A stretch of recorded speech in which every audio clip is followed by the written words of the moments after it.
சாமி இவன் எங்கிருந்து வந்திருக்கான்?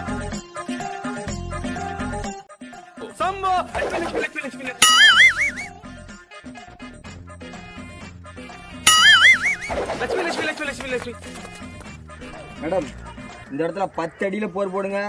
தண்ணி 10 அடியில கிடக்கு, சும்மா சல்லுன்னு வந்துடும். எப்படி? அதான் முதல்ல நானும் யோசிக்கிறேன், ஆனா எதுவும் வரமாட்டேன். மேடம், 10 அடியில தண்ணி போர் போடுறதுனால தண்ணி வந்துருச்சா?